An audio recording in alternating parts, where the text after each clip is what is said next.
যশোরের লতিরাজ ফলন দিবে ১২ মাস। মাত্র ৪৫ দিন থেকেই কিন্তু ফলন পেতে পারেন যশোরের লতিরাজ থেকে। চাষের জন্য শুকনা জমি নাকি ভেজা জমি? কেমন দেখে চারা সংগ্রহ করতে হবে বা সত্যিকারের যেই লতিরাজ কচু ৪৫ দিনে ফলনের জন্য চারার মূল বৈশিষ্ট্যগুলো কি? যাবতীয় সকল কিছুই নিয়ে থাকছে আমাদের আজকের ভিডিওটা। তাই আর দেরি না করে এখনই যোগাযোগ করুন।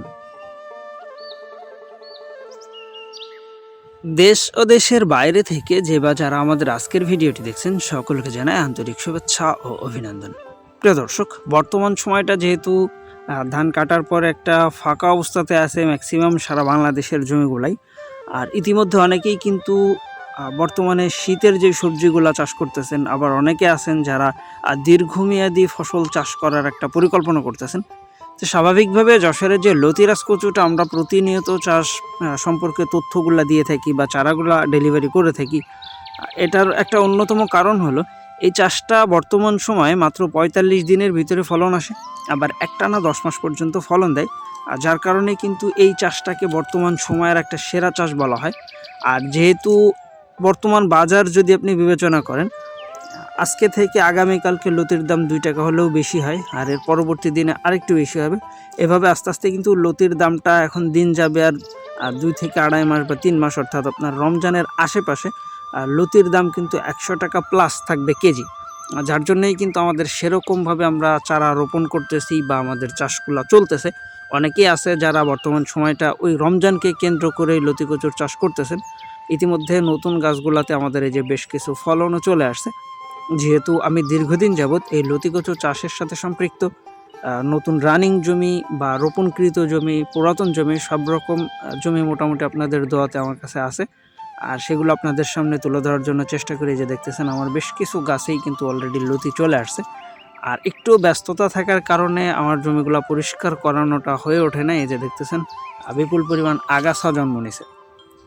তো এটাও মূলত এক ধরনের মেসেজ, কারণ অনেকে প্রশ্ন করে যে ভাই আগাছা পরিষ্কারের জন্য কোন কীটনাশক বা কোন ওষুধটা ব্যবহার করতে পারি। তা আসলে আগাছা পরিষ্কারের জন্য কোনো কিছুই ব্যবহার করা যাবে না। এই যে দেখেন আমার বেশ কিছু গাছে কিন্তু ইতিমধ্যে ২টা-৩টা করে লতি আসতেছে, একেবারেই গাছের প্রথম লতি। আল্লাহর অশেষ রহমতে গাছগুলার বয়স ৩৩ দিন আশেপাশে। এই যে দেখতেছেন ইতিমধ্যে কিন্তু আমার বেশ কিছু গাছে ২টা, ৩টা, ৪টা, ৫টা এরকম করে লতি বের হওয়া শুরু হয়েছে। এই যে পুরা জমিটা। আর অনেকে প্রশ্ন করে যে ভাই গাছ কি একটানাই ফলন দিবে কিনা? তা হ্যাঁ, গাছে একটানাই ফলন দেয়, তবে মাঝখানে ২টার সময় মোটামুটি ফলনটা একটু ব্রেক করে। আর তার একটা সময় আমার এই জমিটাতে চলতেছে, যার কারণে কিন্তু আমার প্রত্যেকটা গাছের এই যে দেখতেছেন কেটে দেওয়া হয়েছে। এটার একটা মূল কারণ কি, কেটে দেওয়ার পরে এইখানে পুরো পাতাগুলা পরিষ্কার করে দিয়ে পরবর্তীতে আবার কাদা করে দেওয়া হবে। এর কারণে আপনার প্রত্যেকটা গাছের গোড়া থেকে লতির ফলনটা কিন্তু আগের তুলনায় আরও কিছুটা বৃদ্ধি পাবে। তো যেহেতু আমরা বিভিন্ন সময় বিভিন্ন মাটিতে চারাগুলা রোপণ করা হয়, দোআঁশ মাটি জমি বা বেলে দোআঁশ জমি বা এঁটেল দোআঁশ জমি, এক একটা জমিতে ফলনের মাত্রাটা এক এক রকম থাকে। সেই ক্ষেত্রে আমাদের বিভিন্ন সময় বিভিন্ন কাজগুলা করতে হয় জমির উপরে ডিপেন্ড করে।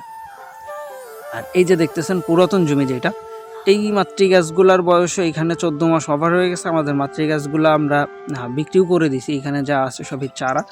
আর এই চারাগুলা আসলে ডেলিভারির জন্য, প্লাস আমার নিজে আরও ২-৩টা জায়গা আমি রোপণ করতেছি, সেই জায়গার জন্য মূলত আমার চারাগুলাও রেডি করা। আর এর পাশাপাশি মোটামুটি চারা ডেলিভারি কার্যক্রমও চলতেছে, যেটা চারাগুলার দাম মাত্র ২ টাকা পিস। আর সুন্দরবন কুরিয়ারের যে কস্ট খরচটা, এটা দিয়েই কিন্তু অনেকে আছে যারা চারাগুলো সংগ্রহ করতেছেন। তা যারা আছেন এই ধরনের চাষ করতে যাচ্ছেন বা চাষের পরিকল্পনা করতেছেন, একেবারে 100% পুরাতন জমির এই চারাগুলা যারা সংগ্রহ করতে যাচ্ছেন, আর নিঃসন্দেহে আমাদের ভিডিও স্ক্রিনে দেওয়া নম্বরে যোগাযোগের মাধ্যমে আপনি চারাগুলো সংগ্রহ করতে পারেন।